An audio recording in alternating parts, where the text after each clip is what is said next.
देखिए, आपका अध्याय है चौथा, कार्बनिक यौगिक। इसमें हमको कार्बन के यौगिक के बारे में पढ़ना है। ठीक है, तो कार्बन प्रकृति में कई रूपों में पाया जाता है। तो जब कोई भी तत्व या यौगिक, कोई भी तत्व या यौगिक कोई तत्व है, जब वो अगर अगर जो है वह अलग अलग रासायनिक गुणों के साथ प्रकृति में उपलब्ध होता है और भौतिक गुण लगभग समान होते हैं, तो उसे उसका अपर रूप कहते हैं। उसी तरीके से कार्बन के भी कई अपर रूप हैं। कार्बन के भी कई अपर रूप हैं। तो कार्बन के कौन कौन अपर रूप हैं ये जानते हैं। ठीक है, कार्बन के अपर रूप आपका है हीरा।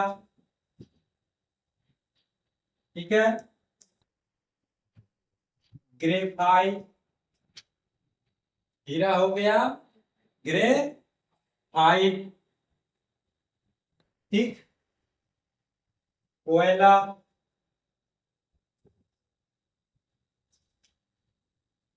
कोक,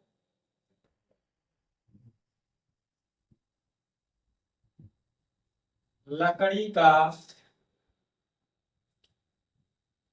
कोयला,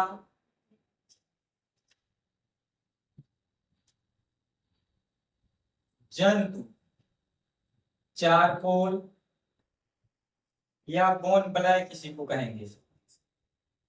ठीक है, ऐसे ही और भी है, जैसे लैंप ब्लैक यानी काजल,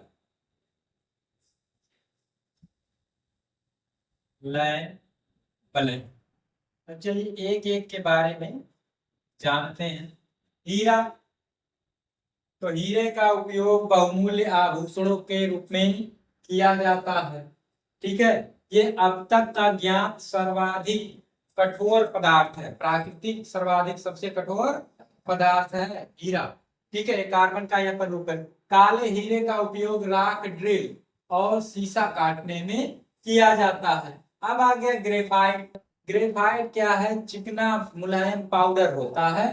ठीक है, ये विद्युत का सुचालक होता है। ये सुचालक हो जाता है, जो हमारे पेंसिल की लीड होती है, ठीक है, वह ग्रेफाइट की बनी होती है। अब इसका उपयोग ऊंचे ताप पर जो काम करती हैं मशीनें, उसमें लुब्रिकेंट यानी स्नेहक के रूप में, मतलब वहां घर्षण कम करने के लिए इसका उपयोग किया जाता है। भाई अब कोयला क्या है? कोयला क्या है जी? कोयला कोई अलग से विशेष बहुत चीज नहीं है, कार्बन का ही अपर रूप है।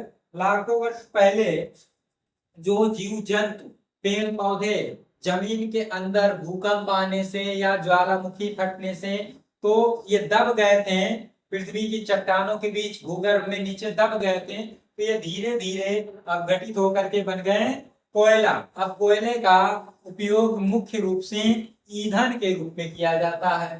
ठीक है, अब उस कोयले को हम लोग अगर लोहे के रिटार्ट में वायु की उपस्थिति में गर्म कर देते हैं तो कोक बन जाता है। कोक का उपयोग जो है अशुद्धियों पे अवशोषक और अपचायक के रूप में भी किया जाता है। ईंधन के रूप में तो किया ही जाता है। लकड़ी का कोयला, लकड़ी का कोयला कैसे बनेगा? लकड़ी को वायु की सीमित मात्रा में, पूर्ण रूप से नहीं जलाना है। लकड़ी को पूर्ण रूप से जला देंगे तो राख बन जाएगा। ठीक है, सीमित मात्रा में जलाते हैं तो लकड़ी का कोयला हमको प्राप्त हो जाता है। अब आ गया जंतु चारकोल, इसको बोन ब्लैक भी कहा जाता है। जंतुओं की हड्डियों को जलाने पर जो प्राप्त होता है उसे क्या कहते हैं? जंतु चारकोल, बोन ब्लैक। अब आ गया काजल। ठीक है, दीपावली में आप देखते होंगे काजल बनाते हुए, दीपावली में जब दिया जला देते हैं तो उसके ऊपरा से रख देते हैं, तो वायु की सीमित मात्रा में, नियंत्रित मात्रा में, ठीक है, क्या किया जाता है? ऑयल जलता है, नीचे तेल जलाया गया रहता है। अब जिनके पास सरसों का तेल है, सरसों तेल, बहुत से लोग घी के दिए जलाते हैं। ठीक है, तो वायु की सीमित मात्रा या नियंत्रित मात्रा में, ठीक है, जब हम लोग तेल को जलाते हैं तो क्या बन जाता है, काजल बन जाता है। ऊपर ऐसा उड़ा देते हैं तो यहाँ से धुआं जाता वहां इकट्ठा हो जाता है। अब उसके बाद उसमें कुछ चीजें मिला ली जाती हैं। ठीक है, आप देखते होंगे जब ब्याह में जाते हैं दुल्हा को सब लोग काजल लगाते हैं ऐसा। ठीक है, दुल्हा को ऐसे लगा देते, पोताड़ देते हैं एकदम। एक तो ऐसे बेचारा वो रहता है, गर्मी के मौसम में एकदम ऐसा पोताड़ देंगे। उसके बाद गर्मी हुआ तो बह करके आ रहा। लड़कियों वाला जो होता है वो ब्रांडेड होता है। ठीक है, तो क्या होता है, लैक्मी का बढ़िया लगाएंगे, ब्रांडेड एकदम ऐसा लगा दिए एक स्ट्रोक में, वो वैसे ही वाटर प्रूफ रहेगा, तो बहेगा नहीं। और लड़कों का तो बहुत सांसत होता है। सुबह के समय जब क्या होता है, अचर धराई होता है, तो उसमें ले जाके सब और यहाँ तक ऐसे पुताड़ पुताड़ के यहाँ तक बना देते हैं, बेचारे कालने में राक्षस बना देते हैं। ठीक है, और ऊपर से जब बह जाता था वो राक्षस हो गया, जो बाकी था वो करिया हो गया। ठीक, तो अब इसका और क्या उपयोग किया जाता है काजल का। काजल का उपयोग बूट पॉलिश में किया जाता है। किसमें किया जाता है, बूट पॉलिश में। भी तो खैर कपड़े वाले जूते आ गए। ठीक है, पहले आता था चमड़े वाला, तो उसपे क्या करना पड़ता था, पॉलिश करते थे, तो इसका उपयोग किया जाता था। अभी इंक बनाया जाता है, प्रिंटिंग इंक, इसके द्वारा क्या होता है, बनाया जाता है। काले रंग का पेंट बना लिया जाएगा, तो ये सभी इसका उपयोग हो गया। अब कार्बनिक यौगिकों के संबंध में था बर्जीलियस नाम का एक वैज्ञानिक, बर्जीलियस का जैव शक्ति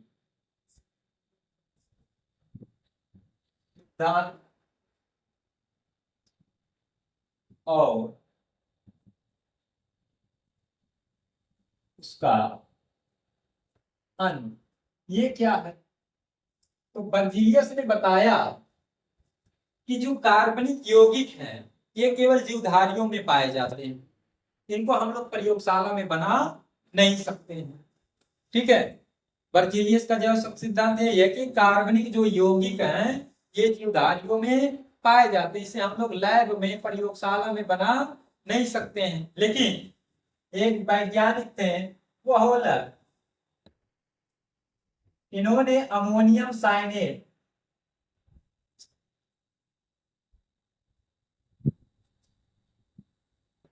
अमोनियम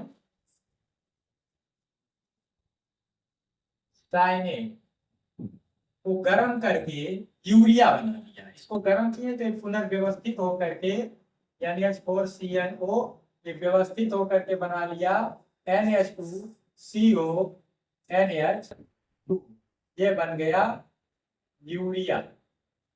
ये था अकार्बनिक पदार्थ और ये हो गया कार्बनिक पदार्थ। इस प्रकार से वोहलर ने जैव शक्ति सिद्धांत का क्या कर दिया, खंडन कर दिया। जैव शक्ति सिद्धांत का खंडन किसने किया, वोहलर ने। क्या बनाया गया, सबसे पहले प्रयोगशाला में कौन सा कार्बनिक पदार्थ बनाया गया, यूरिया।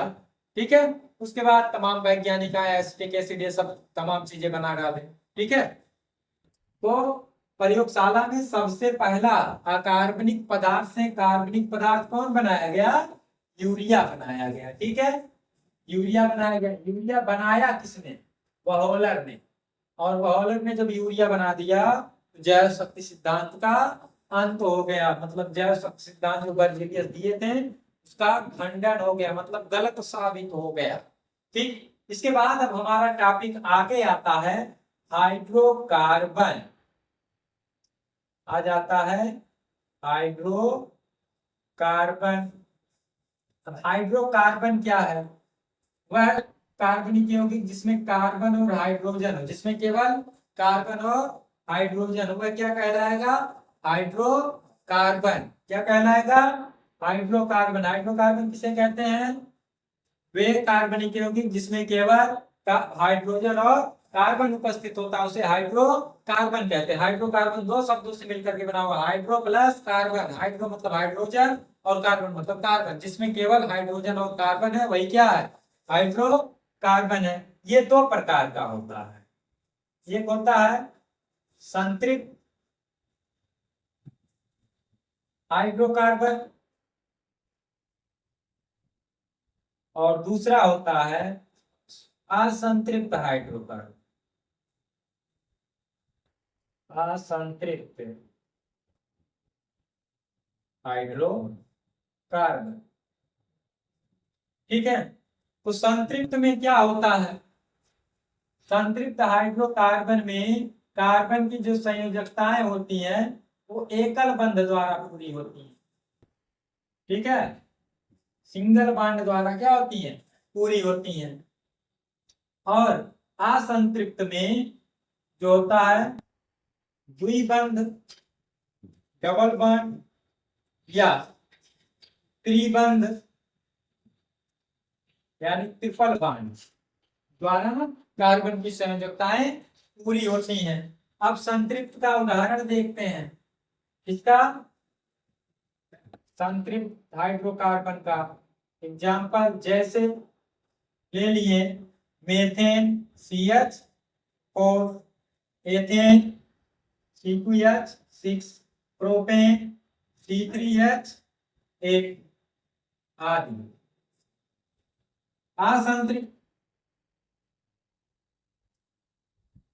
असंतृप्त का एग्जाम्पल लेते हैं C2H4, C2H2 आदि है। ठीक, अब CH4 का संरचना चलिए देख लेते हैं। तो एक कार्बन से ऐसे एकल बंध द्वारा 4 हाइड्रोजन जुड़े हुए हैं। ये क्या है हमारा? मेथेन। ऐसे ये एथेन है, तो इसको हम लोग ऐसे लिख सकते हैं CH3 सिंगल बॉन्ड CH3, या चाहेंगे तो H को यहाँ पर ऊपर नीचे सिंगल सिंगल बॉन्ड द्वारा दर्शा सकते हैं। ये इसका क्या नाम है जी? एथेन है। ये क्या है? CH3 CH2 CH3। चाहेंगे तो इसको भी यहाँ पर ऊपर नीचे, फिर यहाँ साइड में H एक एक दर्शा देंगे, इसमें ऊपर नीचे दर्शा देंगे, इसमें दर्शा देंगे। इसका नाम है प्रोपेन। प्रोपेन। ये देखिए C2H4 है, इसको हम लोग लिख सकते हैं CH2 डबल बॉन्ड CH2। नाम है एथीन या एथिलीन। एथिलीन। इसी एथिलीन के बहुलकीकरण से बन जाता है पॉलीथीन। एथीन इसका आईयूपीएसी नाम है, एथिलीन इसका साधारण नाम। इसका संरचना कैसे बनेगा? CH triple bond CH। ठीक है, आईयूपीएसी नाम होगा एथाइन और साधारण नाम इसका है एसिटिलीन। एसिटिलीन। तो ये अब आपका हो गया संतृप्त और असंतृप्त हाइड्रोकार्बन। अब आपका टॉपिक आता है इन कार्बनिक यौगिकों का आईयूपीएसी नाम लिखना, जो कि आपके एग्जाम में पूछा जाता है। कभी कभी 2 नंबर का देता है, कभी कभी 4 नंबर का देता है आईयूपीएसी नाम लिखने के लिए। तो चलिए जानते हैं कि आईयूपीएसी नाम हम लोग कैसे लिखते हैं। ठीक है,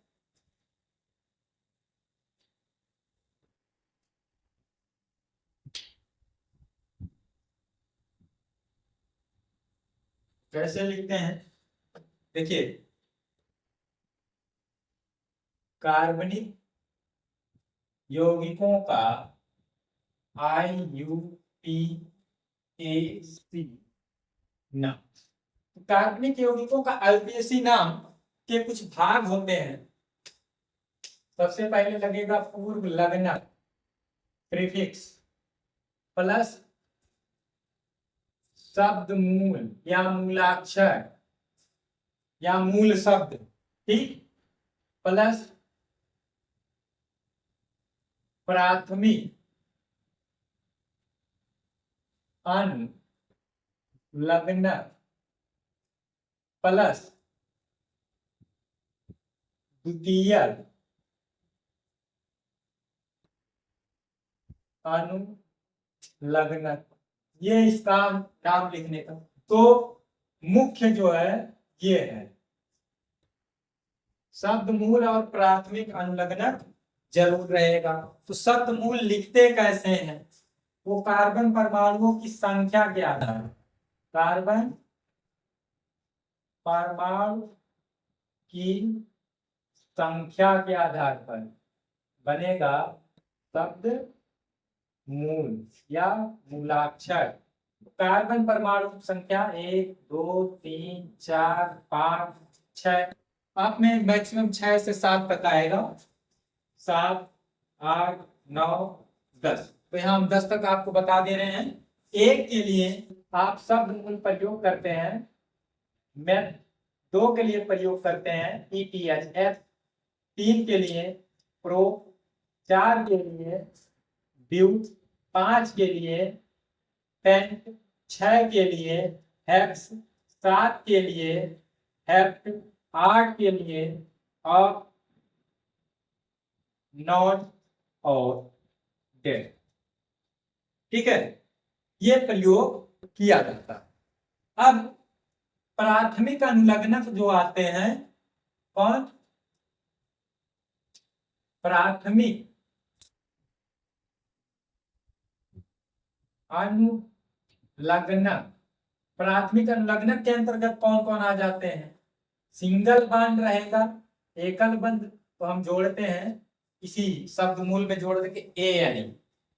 अगर डबल बांड आ गया तो हम लोग जोड़ देते हैं ई यानी। अगर ट्रिपल बांड आ गया तो हम लोग जोड़ देते हैं वाई एन ई। तो ये 2 चीजें कंफर्म हो गई।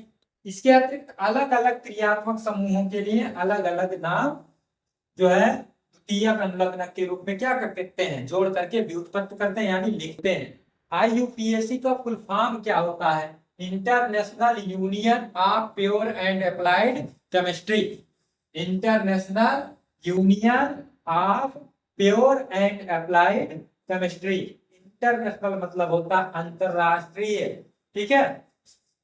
यूनियन मतलब होता है संघ, प्योर मतलब शुद्ध या विशुद्ध मतलब एकदम बढ़िया शुद्ध, अप्लाइड मतलब अनुप्रयुक्त, केमिस्ट्री मतलब रसायन। ठीक, तो अंतरराष्ट्रीय विशुद्ध रसायन संघ, अंतरराष्ट्रीय विशुद्ध, विश्व युद्ध मत लिख देना, विशुद्ध मतलब एकदम शुद्ध। ठीक, अब IUPAC नाम से पहले जो साधारण नाम होते हैं वो कहीं पर कोई चीज पाई जाती है जहां से, उसका साधारण नाम वैसे ही दे देते हैं, लेकिन IUPAC नाम लिखने के नियम है। ये नियम हो गया। अब हम लोग पहला सबसे पहले पढ़ेंगे एल्केन के बारे में, सिंगल बॉन्ड वाले के बारे में। ठीक है, एल्केन। तो इसका हम लोग पढ़ते हैं कुछ उदाहरण। उदाहरण में आपको अधिकतर एग्जाम में होता है कि संरचना सूत्र दिया है, ठीक है, आपको लिखना रहता है IUPAC नाम। अब देखिए सिंपल है,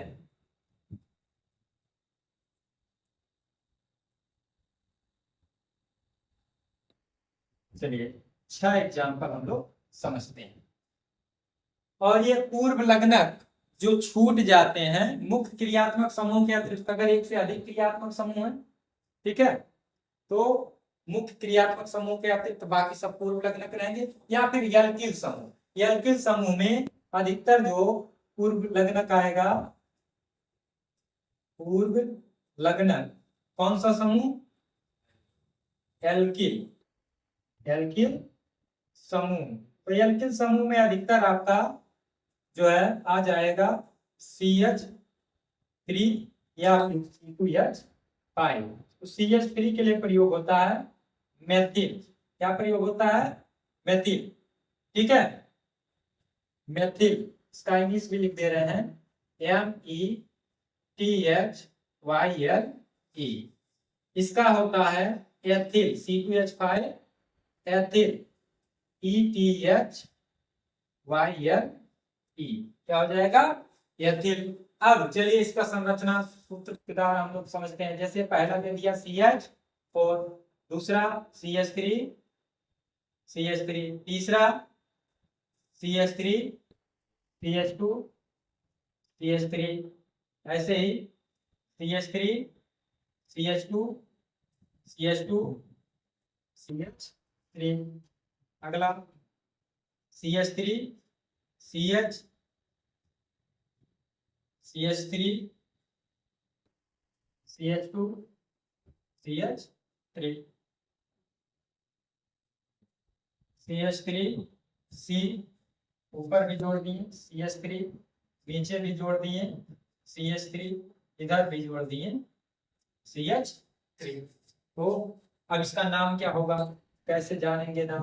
तो हम लोग नाम लिखते समय सबसे पहले कार्बन की लंबी श्रृंखला का चुनाव करते हैं। तो इसमें सिंगल कार्बन है तो उसमें क्या चुनना, एक है, एक कार्बन के लिए आपको बताए हैं मैथ, तो ऐसे लिख दो METH।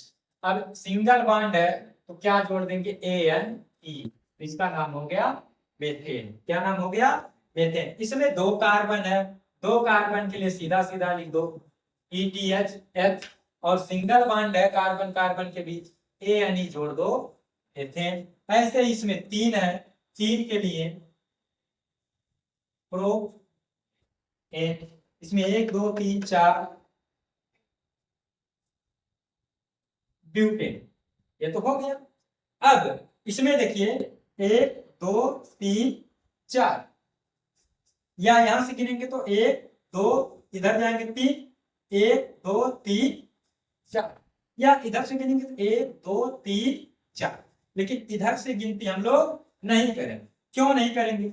इधर से 1 2 3 4 ये दूसरे कार्बन पर छूट रहा है, ये CH3 जो छूट रहा है प्रतिस्थापी, ये दूसर के छूट रहा है। इधर से गिन रहे हैं तो तीसर के पा रहा है, तो हम लोग गिनती उधर से करते हैं जिधर से कम अंक मिले, जिधर से क्या हो, कम अंक मिले। अब हम गिन लिए 1 2 3 4, ठीक। तो यही छूट गया ना कार्बन, तो जो छूट जाता है वह पूर्व लग्नक के रूप में जाता है। पूर्व लग्नक के रूप में ये CH3 है, CH3 के लिए हम लोग आपको बताएं अभी मेथिल, क्या लिखेंगे, मेथिल। अब उसके साथ कार्बन परमाणु की संख्या भी दर्शाएंगे, किस कार्बन परमाणु पर है, दूसरे कार्बन पर है। किस पे है, दूसरे कार्बन, तो हम लोग लिखेंगे 2 मेथिल, 2 मेथिल। अब 1 2 3 4, 4 के लिए हो जाएगा जो है ब्यूट, यानी 2 मेथिल ब्यूटेन, 2 मेथिल ब्यूटेन। अब इसमें देखो 1 2 3, चाहे जैसे गिन रहे हैं 1 2 3, द्वितीय छूट रहा है और दूसरे कार्बन पर ही छूट रहा है, तो हम लोग लिखेंगे इसका नाम 2 2, दुई बार हो गया क्योंकि द्वितीय छूट रहा है 2 2। अब दुई बार आ गया तो डाई, 2 2 डाई, CH3 ही छूट रहा है ना, 2 2 डाई मेथिल, 2 2 डाई मेथिल। अब 1 2 3, 3 के लिए प्रो ANE जोड़ दो, ठीक। एल्केन का हो गया, ऐसे ही एल्कीन का बताया जाएगा। एल्केन का लिखना जो है नाम कैसे लिखा जाएगा ये आपको बताएं। अब देखेंगे दूसरा पॉइंट, एल्कीन।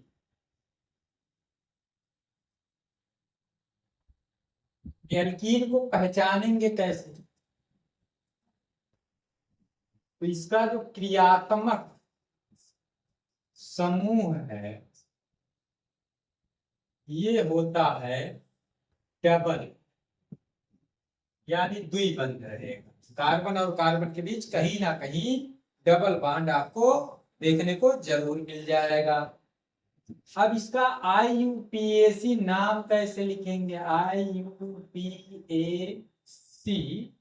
नाम, तो एल्केन, ALKANE,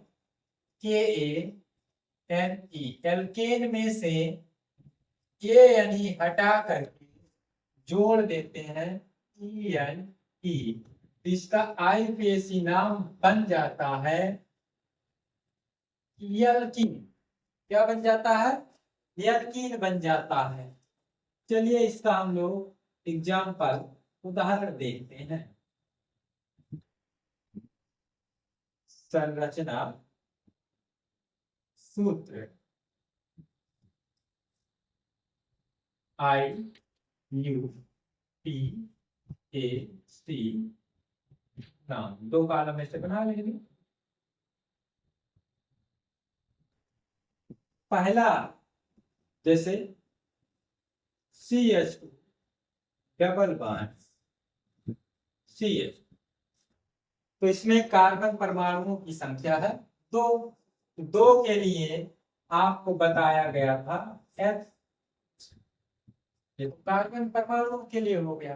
अब डबल बॉन्ड है, इस नाते आगे जोड़ देंगे ENE, तो इसका नाम हो गया एथीन।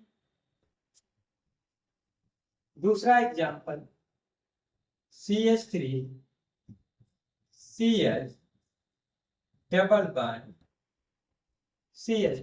और एल्कीन का जो सामान्य सूत्र होता है CnH2n, मतलब जितना कार्बन रहेगा उसका दुगना हाइड्रोजन रहेगा। देखिए कार्बन इसमें 3 है, हाइड्रोजन 2 1 3 3 6। अब इसमें कार्बन परमाणु की संख्या 1 2 3, गिनती इधर से ही करेंगे, इधर से गिनती नहीं होगी। इधर से क्यों नहीं होगी? क्योंकि 1 2 डबल बॉन्ड इधर से दूसरे कार्बन पे आ रहा है, इधर से गिन रहे हैं तो पहले कार्बन पर आ रहा है।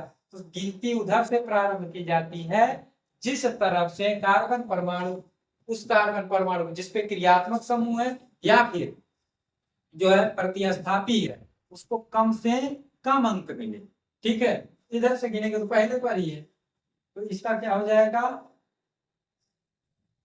प्रो ENE जोड़ देंगे, हो गया प्रोपीन, या 1 प्रोपीन भी लिख सकते हैं। तीसरा CH3 CH2 CH double bond CH। गिनती इधर से ही प्रारंभ होगी, 1 2 3 4, इधर से नहीं गिनेंगे। इधर से क्यों नहीं गिनेंगे? क्योंकि 1 2 3 इधर से तीसरे पर होगा, इधर से पहले पर ही डबल बॉन्ड मिल जा रहा है। 1 2 3 4, 4 के लिए होता है ब्यूट, ENE जोड़ देंगे ब्यूटीन। क्या आप लिखना चाहेंगे तो ऐसे भी लिख सकते हैं 1 ब्यूटीन। ठीक, चलिए चौथा example CH3 Cl double bond CH single bond CH। इसमें देखिए 1 2 3 4 या 1 2 3 4, चाहे जिस तरफ से गिन रहे हैं तो कार्बन की संख्या जिस पे डबल बॉन्ड है वो दूसरे नंबर पे आ रहा है। 1 2 3 4, अगर इधर से गिनते 1 2 3 4, दूसरे पे आता कि नहीं आता? तो 1 2 3 4 के लिए होता है ब्यू। ठीक, अब ये दूसरे पर है तो यहाँ लिखेंगे 2, और डबल बॉन्ड के लिए जोड़ते हैं E ENE, तो नाम हो गया ब्यूट 2 E। या हम लोग इसको ऐसे भी लिख सकते हैं, 2 पहले लिख दीजिए, बाद में लिख दीजिए ब्यूटी, हो गया 2 ब्यूटीन। चलिए एक और देखते हैं CH3 C double bond CH single bond CH3, और यहाँ पर CH। अब इसमें देखिए इधर से अगर गिनती करते हैं 1 2 3 4, इधर से गिनते हैं 1 2 3 4, या यहां से गिन लेते हैं 1 2 3 4। कौन सा सही होगा, इधर से या इधर से, ये जानते हैं। देखिए 1 2, तो दूसरे पर आपको डबल बॉन्ड भी मिल जा रहा है, और दूसरे पर ये जो प्रतिस्थापित छूटेगा CH3 वो भी मिल जा रहा है। इधर से गिन रहे हैं तो 1 2, डबल बॉन्ड तो दूसरे पर मिल रहा है, लेकिन ये प्रतिस्थापित तीसरे पर मिल रहा है। तो यानी इधर से संख्या ज्यादा हो रही है, 2 और 3 5 हो जाएगा दोनों को जोड़ के, इधर से 2 और दूसरे पर ही रहेगा।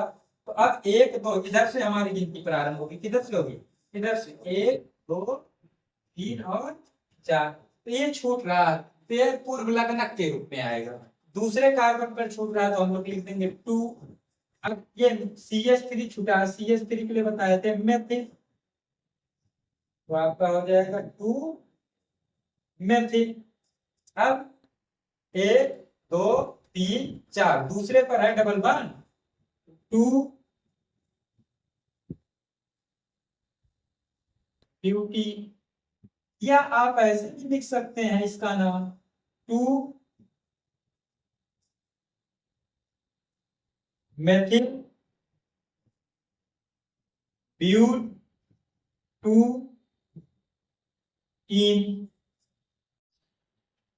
दो पढ़ लिए थे, एल्केन और एल्कीन। अब तीसरा आपका आ जाता है एल्काइन।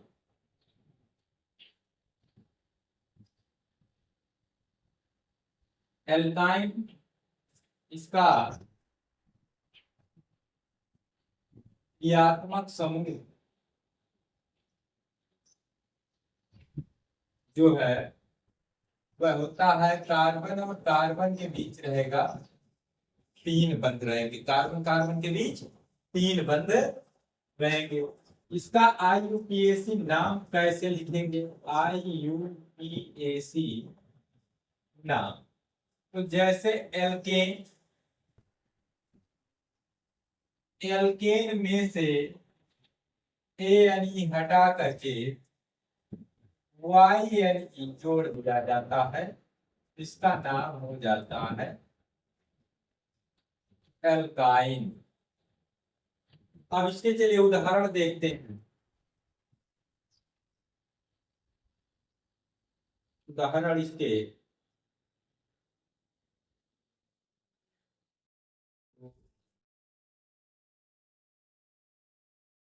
संरचना सूत्र और IUPAC ना, तो इसके भी हम लोग 4-5 देखेंगे। जैसे पहला CH ट्रिपल बॉन्ड CH, इनका जो सामान्य सूत्र होता है एल्काइन का, वो होता है CnH2n-2। मतलब जितना कार्बन रहेगा उसके दोगुने से 2 कम हाइड्रोजन लगेगा। ठीक, इसमें 2 कार्बन है, 2 के लिए होता है H, और ट्रिपल बॉन्ड है, इस नाते लास्ट में जोड़ेंगे YNE, इसका नाम हो गया एथाइन। अगला CH3 triple bond CH, 3 carbon है, तो प्रो YNE जोड़ देंगे। इसमें इसी तरफ से गिनती होगी 1 2 3, इधर से गिनती नहीं होगी, इधर से पहले कार्बन पर ट्रिपल बॉन्ड मिल जा रहा है, इधर से गिनेंगे तो दूसरे पर मिल रहा है। ठीक है, तो इधर से गिना जाएगा। तीसरा CH3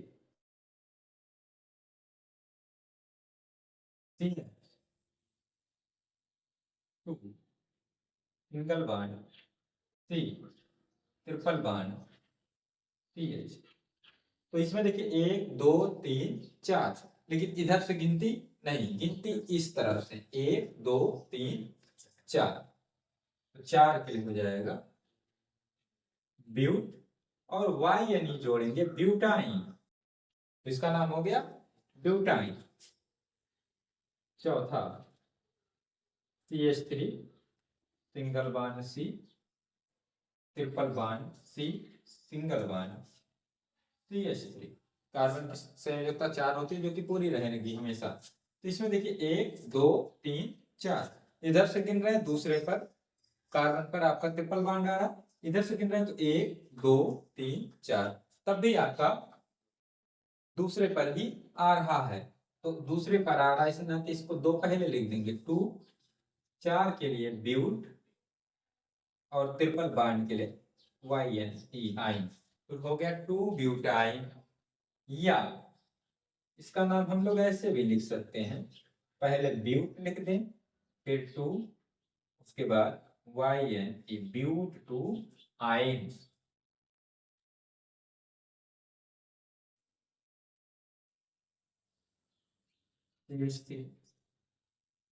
ठीक है, यहाँ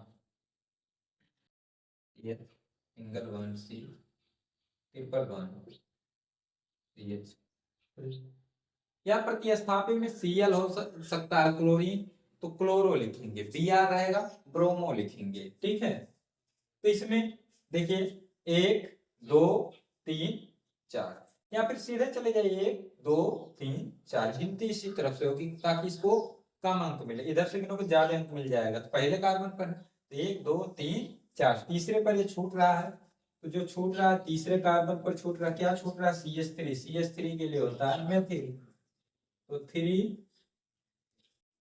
मेथिल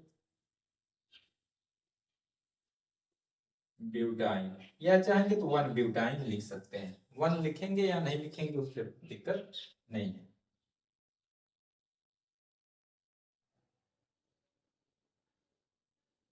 एल्कोहली समूह, एल्कोहली समूह, ठीक है। तो एल्कोहली समूह को पहचानेंगे कैसे कि ये एल्कोहली समूह है, तो किसी भी चीज को पहचानने के लिए होता है क्रियात्मक समूह, होता है क्रियात्मक समूह, और इसका क्रियात्मक समूह होता है सिंगल बॉन्ड OH। ठीक, अब इसका IUPAC नाम जो हम लोग निकालते हैं वो एल्केन, संगत एल्केन का नाम जैसे लिखा जाता है, जो नियम है वो लिख देते हैं, उसमें से ई हटा करके OL जोड़ देते हैं और इसका IUPAC नाम व्युत्पन्न हो जाता है या बन जाता है एल्केनॉल। ठीक, अब कुछ उदाहरण 2-4 देखते हैं हम लोग।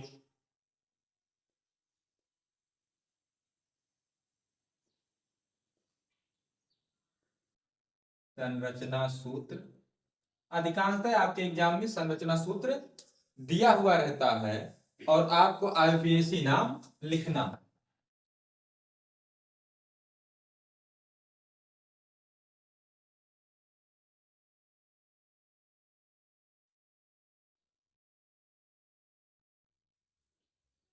जैसे सबसे पहला CH3OH, दूसरा CH3CH2OH,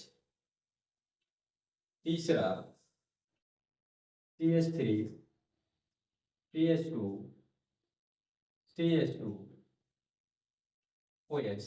इसे बंध नहीं दर्शाएंगे तब भी काम चल जाएगा, CH3CH2CH2OH। ठीक है, जब अगर कोई लाइन नहीं खींचेंगे मतलब सिंगल बॉन्ड है। ठीक, ऐसे ही चौथा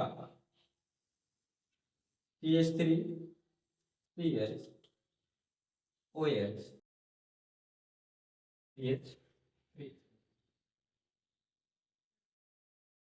पांचवा CH3CH3CH2OH, 5 एग्जाम्पल। तो देखिए इसमें एक कार्बन है तो एक के लिए हो जाएगा मेथ, OL जोड़ लेंगे, मेथेनॉल। 1 2 कार्बन इधर से ही गिनेंगे क्योंकि इधर से पहले कार्बन पर ये मिल रहा है, तो 1 2 2 के लिए होता है एथेनॉल। ई हटा करके एथेन होता है संगत एल्केन का नाम, तो ई हटा करके OL जोड़ देंगे, एथेनॉल। इसमें 1 2 3 के लिए आपका होगा प्रो, पूरा नाम हो जाएगा प्रोपेनॉल। इसमें देखिए 1 2 3 प्रो इसमें भी है, लेकिन इसमें चाहे इधर से गिनो चाहे इधर से गिनो OH दूसरे कार्बन पर है। ठीक है, तो दूसरे कार्बन पर है तो आप लिखेंगे 2 प्रोपेनॉल, या आप ऐसे लिख सकते हैं, पहले प्रोपेन पूरा लिख लीजिए उसके बाद 2 ऑल, प्रोपेन 2 ऑल। इसमें 1 2 3, तो ये प्रतिस्थापी के रूप में छूट रहा है। आप ऐसे भी गिन सकते हैं 1 2 3, तब ये प्रतिस्थापी के रूप में छूटेगा। जो भी छूट रहा है दूसरे कार्बन पर छूट रहा है।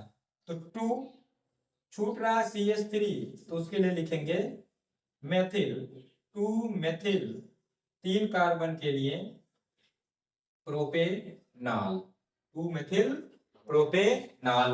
अब इसके बाद हमारा आता है एल्डिहाइड समूह या एल्डिहाइडी समूह। ठीक है, क्या आता है? एल्डिहाइड समूह। तो इसका क्रियात्मक समूह क्या है ये जानते हैं। क्रियात्मक समूह, इसका क्रियात्मक समूह होता है CHO। ये इस तरीके से इसकी संरचना बनती है, single bond C, single bond H और ये डबल बॉन्ड O। ठीक है, अब इसका IUPAC नाम जो होता है वो एल्केन का नाम जैसे लिखते हैं वैसे ही पूरा, इसमें से ई हटाएंगे, एल जोड़ देंगे, नाम हो जाएगा एल्केनल। ठीक, अब उदाहरण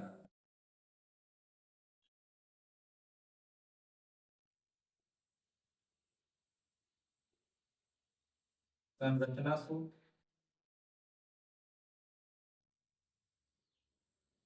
IUPAC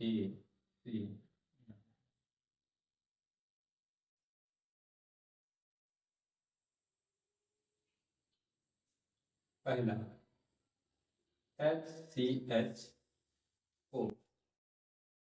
दूसरा उदाहरण ले लीजिए CH3 CHO, तीसरा उदाहरण ले लीजिए CH3 CH2 CHO। यहाँ बंध नहीं दर्शाएगा मतलब सिंगल बॉन्ड है। ठीक, CH3 CH2 CH2 CHO। ठीक, CH3 CH CH3 CH2 CHO, या यहाँ CH3 लटका सकते हैं, उससे कोई दिक्कत नहीं। इसमें सिंगल कार्बन है, सिंगल के लिए होता मेथ, तो होगा मेथेन होता, ई हटाएंगे एल जोड़ देंगे मेथेनल। ठीक, इसमें 1 2 2 के लिए एथ होगा तो इसका नाम हो जाएगा एथेनल। इसका 1 2 3 3 के लिए हो जाएगा प्रोपेनल। इसका 1 2 3 4 4 के लिए हो जाएगा ब्यूटेनल। इसमें 1 2 3 4 और ये प्रतिस्थापी छूट रहा तीसरे पर, तो इसको पहले लिख लेंगे 3 मेथिल 1 2 3 4 4 के लिए होगा ब्यूटेनल 3 मेथिल ब्यूटेनल, ये BU है।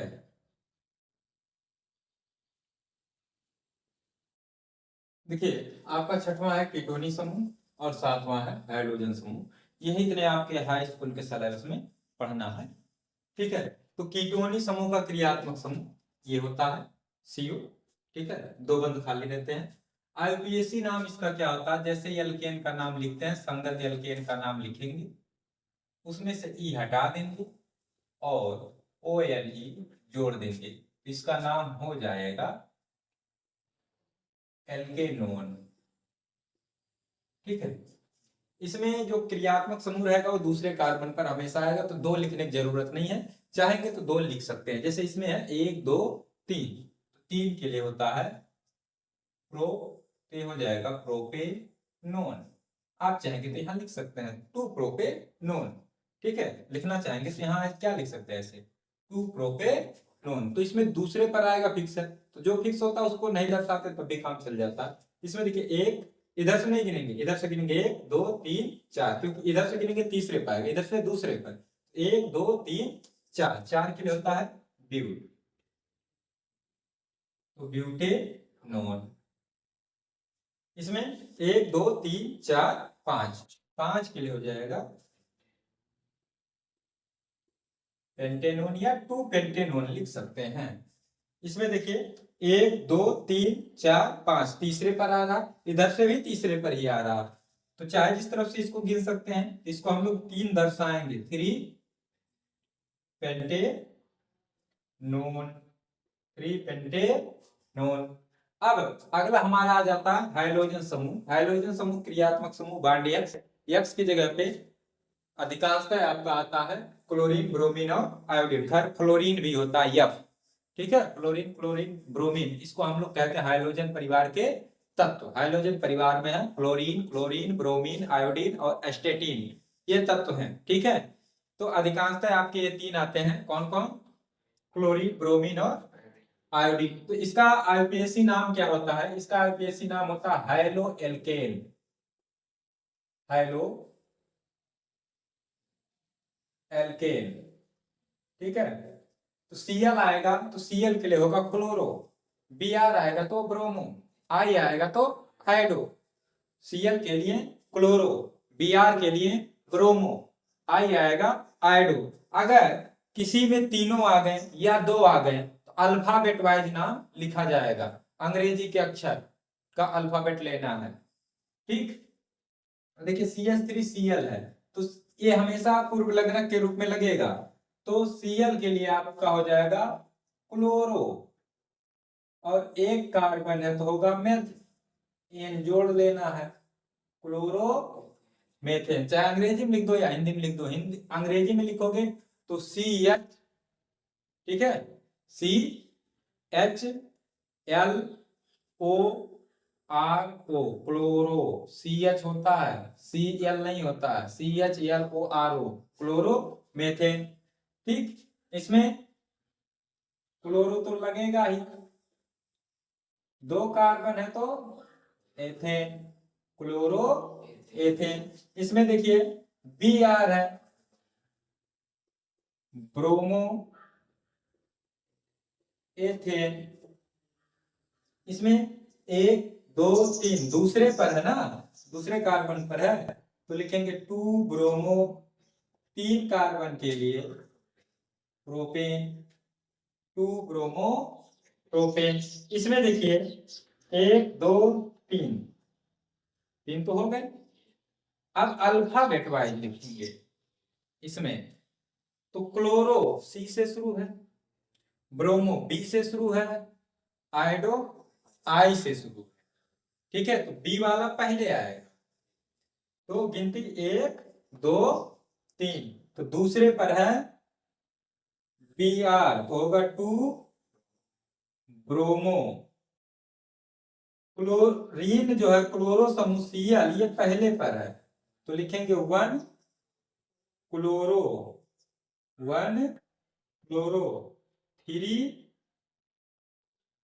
आयोडो, बीच बीच में हाइफन लगा देंगे, उसके बाद 1 2 3, 3 के लिए प्रोप होगा, एल्केन संगत लिखते हैं तो प्रोपेन, तो 2 ब्रोमो 1 क्लोरो 3 आयोडो प्रोपेन, ठीक। हम लोग का टॉपिक है एथिल अल्कोहल या एथेनॉल, सूत्र होता है C2H5OH, या उसी चीज को लिख सकते हैं CH3CH2OH। तो एथिल अल्कोहल के बारे में हम लोग को केवल इसके कुछ भौतिक और रासायनिक मतलब सामान्य गुण को कुछ पढ़ना है, इसके बनाने की विधि नहीं पढ़ना। तो एथिल अल्कोहल बनाने की विधि क्या है, एथिल अल्कोहल की बनाने की सबसे जो पुरानी प्राचीन विधि है वो हमारी किण्वन विधि है, ठीक है। तो जिन भी पदार्थों में स्टार्च पाया जाता है उनसे, मतलब जितने भी खाद्य पदार्थ हैं उन सभी से अल्कोहल बनाया जा सकता है। तो हम लोग को जो नहीं पढ़ना है उसके बारे में ज्यादा बात नहीं करते हैं, अब इसके कुछ भौतिक गुण पढ़ लेते हैं और कुछ रासायनिक। तो भौतिक गुण क्या है, एथिल अल्कोहल जो है द्रव अवस्था में पाया जाता है। कमरे के ताप पर किस अवस्था में रहता है? द्रव अवस्था में। ठीक है, कमरे के ताप पर यह द्रव अवस्था में पाया जाता है। ठीक है, तो लिख सकते हैं पहला कि एथिल एल्कोहल,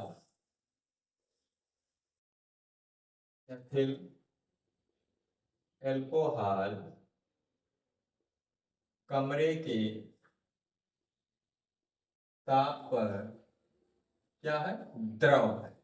कमरे के ताप पर द्रव है। दूसरा, यह जल में विलेय होता है। यह जल में विलेय होता है।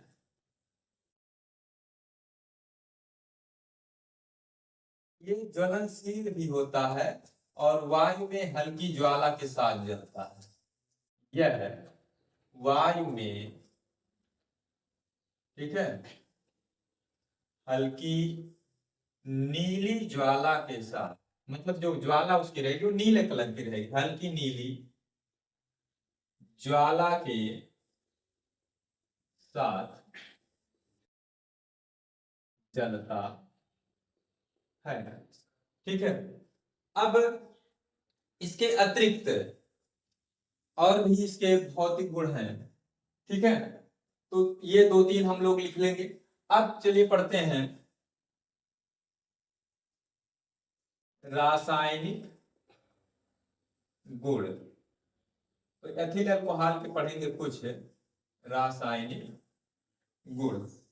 ठीक है, अब अगर बात किया जाए कुछ और भौतिक गुणों का, तो ये स्वाद में तीखा होता, कड़वा होता है। ठीक है, मीठी गंध होती है। ठीक, तो रासायनिक गुण, तो रासायनिक गुण में सबसे पहला आ गया क्षार धातुओं से क्रिया। क्षार धातुओं से क्रिया, क्षार धातु जैसे सोडियम हो गया, पोटेशियम हो गया, ठीक है, इन सबको क्षार धातु में कहते हैं। फर्स्ट ए में जो आवर्त सारणी में स्थित है उन्हें क्षार धातुएं कहते हैं। तो क्षार धातुओं से यह क्रिया करके हाइड्रोजन गैस मुक्त करता है। क्या मुक्त करता है? Hydrogen gas. तो जैसे हम लिख लिए C2H5OH, एथिल अल्कोहल क्षार धातु में जैसे ले लिए सोडियम, तो ये बनाएगा C2H5OH को हटा के आ जाएगा Na और यहाँ हो जाएगा H। अब संतुलित करने के लिए हाइड्रोजन देखिए उधर दो है तो यहाँ कर देंगे दो, यहाँ दो और यहाँ दो। इसका नाम है सोडियम एथॉक्साइड। Sodium ethoxide. ठीक, तो ये हो गया क्षार धातु। अब अगर पोटेशियम यहाँ ले लेंगे, अन्य जगह के कर देंगे तो यहाँ के हो जाएगा पोटेशियम एथॉक्साइड। ठीक, दूसरा आ जाता है एसिटिक अम्ल से क्रिया। इसको हम लोग एस्टरीकरण करते हैं। एसिटिक अम्ल एक प्रकार का कार्बोक्सिलिक अम्ल है और एथिल अल्कोहल एल्कोहल है। तो कार्बोक्सिलिक अम्ल और एल्कोहल क्रिया करके जो है एस्टर और जल बनाते हैं। एस्टर और जल बनाते हैं। इस अभिक्रिया को एस्टरीकरण अभिक्रिया कहते हैं। तो यहाँ हम लोग लिखे एसिटिक अम्ल से क्रिया। तो एथिल अल्कोहल एसिटिक अम्ल से जब क्रिया करता है तो एथिल एसीटेट जो कि एक प्रकार का एस्टर है और जल बनाता है। इसकी अभिक्रिया कैसे होगी? C2H5OH हो गया एथिल अल्कोहल, एसिटिक अम्ल CH3COOH। इसमें सल्फ्यूरिक अम्ल की कुछ बूंदें ली जाती हैं, H2SO4 यहाँ लिख दिए। अब ये बना लेता है CH3COO, यहाँ आ जाएगा C2H5। ये बना लिया एथिल एसीटेट, ठीक, प्लस आपका जल बन जाएगा H2O। ये एक प्रकार का है एस्टर, ठीक है। ये क्या है? एस्टर है। एस्टर का उपयोग इत्र या जो भी सुगंधित पदार्थ होते हैं उनको बनाने में किया जाता है, ठीक। फिर आ जाता है इसका निर्जलीकरण। निर्जलीकरण, तो निर्जलीकरण दो प्रकार से होता है। अगर हम लोग एथिल अल्कोहल को सांद्र सल्फ्यूरिक अम्ल की उपस्थिति में 140 डिग्री सेल्सियस ताप पर गर्म करते हैं, 140 डिग्री सेल्सियस, तो डाई एथिल ईथर बनता है C2H5O, C2H5 प्लस H2O। ये इसका नाम है die ethyl ether, die ethyl ether. यहां संतुलित करने के लिए दो कर देंगे। 140 डिग्री सेल्सियस पर तो डाई एथिल ईथर बनता है और जल निकल जाता है। लेकिन अगर टेम्परेचर थोड़ा सा बढ़ा दिया जाए, सब कुछ वही है,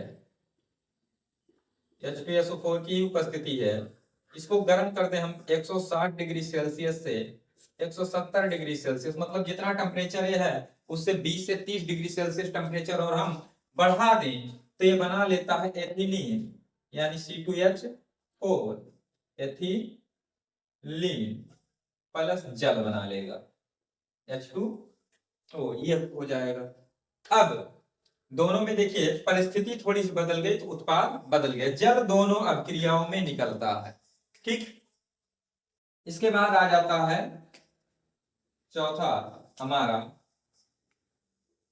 विहाइड्रोजनीकरण। विहाइड्रोजनीकरण, या लिख सकते हैं इसको तप्त तांबे से क्रिया, तप्त तांबे से क्रिया। तो तप्त तांबे से अगर हम क्रिया कराते हैं तो क्या होता है? अगर अल्कोहल की वाष्प को, ये जो एथिल अल्कोहल है इसकी वाष्प को हम लोग 300 डिग्री सेल्सियस ताप पर किस पे प्रवाहित करें? कॉपर धातु पर प्रवाहित करें। गर्म कॉपर रहेगा 300 डिग्री सेल्सियस, तो ये बना लेता है acetaldehyde CH3CHO plus hydrogen gas निकल जाता है। तो हाइड्रोजन निकल रहा है इसीलिए इसको कहा जाता है विहाइड्रोजनीकरण। इसका नाम है एसिटल्डिहाइड, ठीक है। अब आगे आ जाता है इसका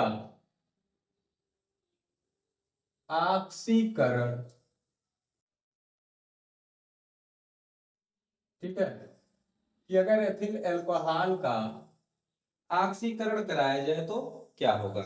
तो देखिए अम्लीय पोटेशियम डाइक्रोमेट की उपस्थिति में ऑक्सीकृत होकर के पहले एसिटल्डिहाइड बनाता है, ठीक है। आप कोई भी अल्कोहल है तो अल्कोहल का जब ऑक्सीकरण होता है तो एल्डिहाइड बनता है, और एल्डिहाइड का ऑक्सीकरण करा देते हैं तो कार्बोक्सिलिक अम्ल बन जाता है। तो यहाँ पर एथिल अल्कोहल लेंगे तो एथिल अल्कोहल ऑक्सीकृत होकर के एसिटल्डिहाइड बनाएगा, और एसिटल्डिहाइड पुनः ऑक्सीकृत होकर के एसिटिक अम्ल बना लेगा।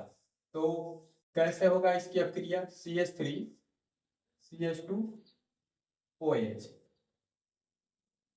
ठीक है।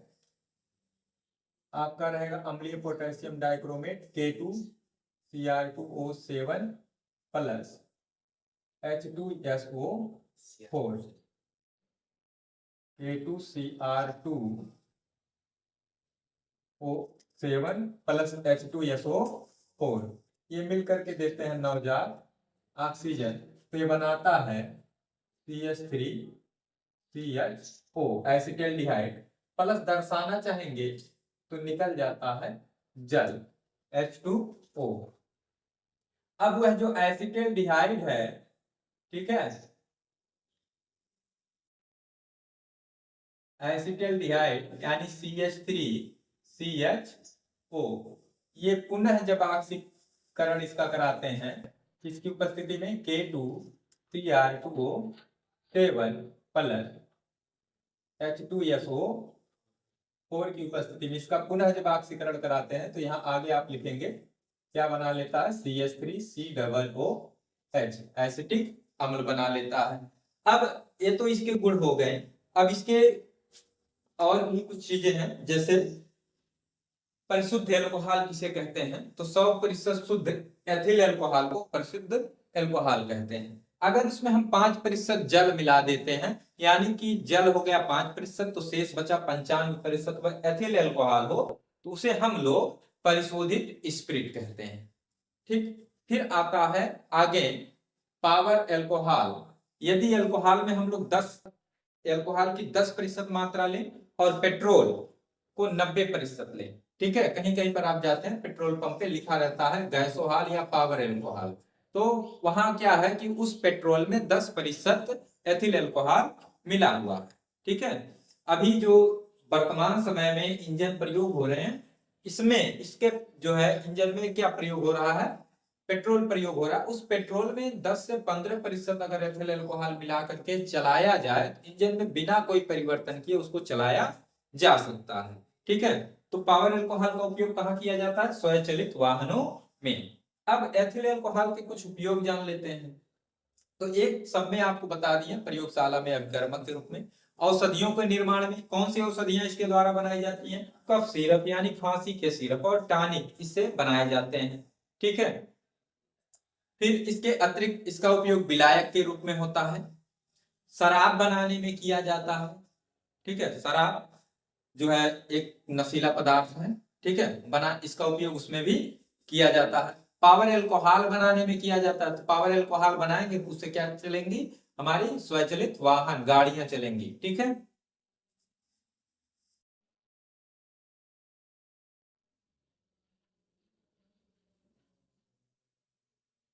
आ जाता है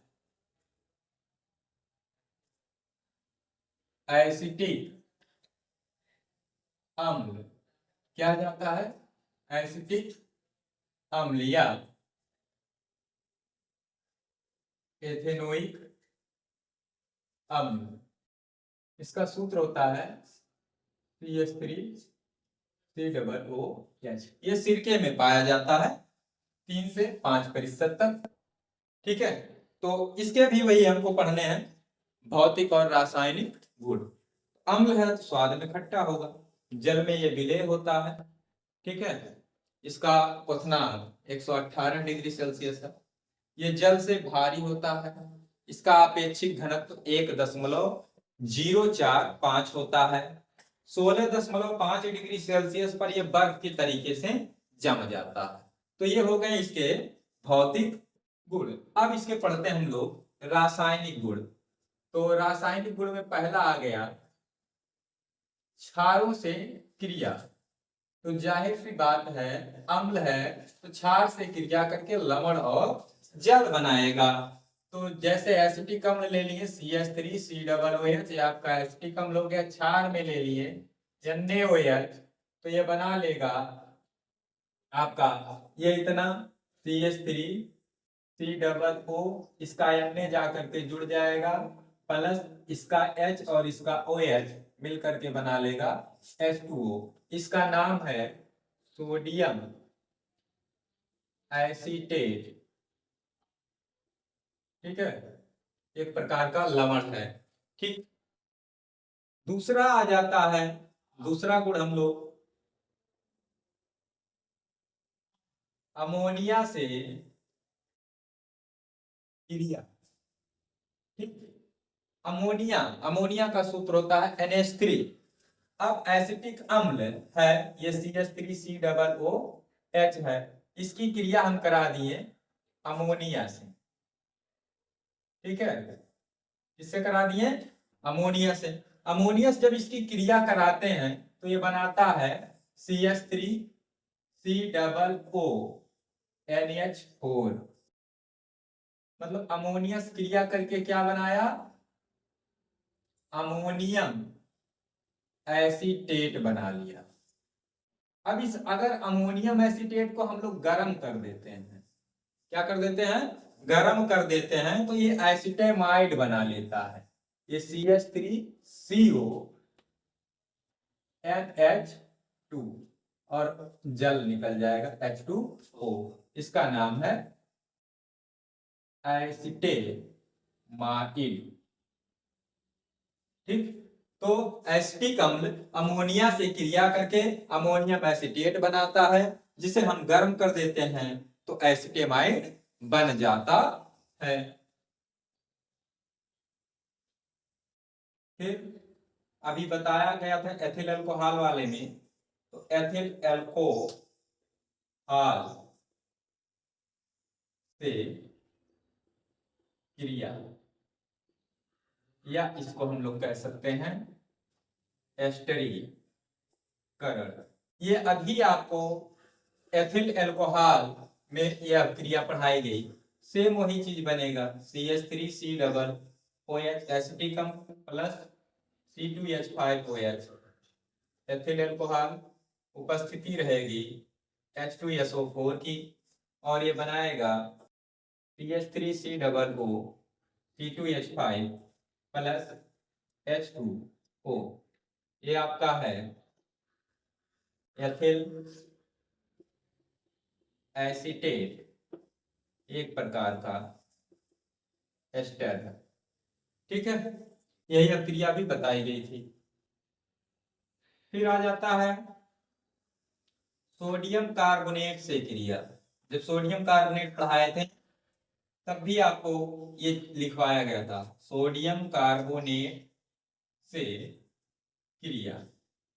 तो वहां सोडियम कार्बोनेट का अम्लों से क्रिया लिखवाया गया था, तो यहाँ अम्ल है उसका सोडियम कार्बोनेट से, तो सोडियम कार्बोनेट से क्रिया करेगा क्या बनाएगा। ये देखिए आपका एसिटिक अम्ल है CH3COOH प्लस सोडियम कार्बोनेट यानी Na2CO3। तो वहां पर आपको लिखवाया गया था कि सोडियम एसिटेट बनेगा, यानी CH3COO Na प्लस जल, और मुक्त हो जाएगी हमारा कार्बन डाइऑक्साइड गैस। अब सोडियम के इधर 2 परमाणु है, इधर एक ही दिख रहा है, तो इसके बगल में 2 बैठाना पड़ेगा, इसके बगल में 2 बैठा दिए, हो गया संतुलित। ठीक है, यह क्रिया क्या हो गई, संतुलित। बाकी मिलाना चाहेंगे मिला लेंगे। तो हाइड्रोजन के कितने परमाणु, एक इसमें 3 यहाँ, 3 4 गुना 8, 3 गुना 6 2 8। ऑक्सीजन के कितने परमाणु, 2 गुना 4 3 7, 2 गुना 4 1 5 2 7। कार्बन 1 1 2 गुना 4 1 5, 1 1 2 गुना 4 और 1 5। ठीक, तो ये पूर्ण रूप से संतुलित क्रिया है।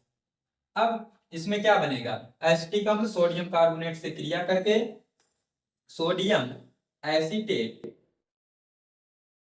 सोडियम ऊपर भी है ना, सोडियम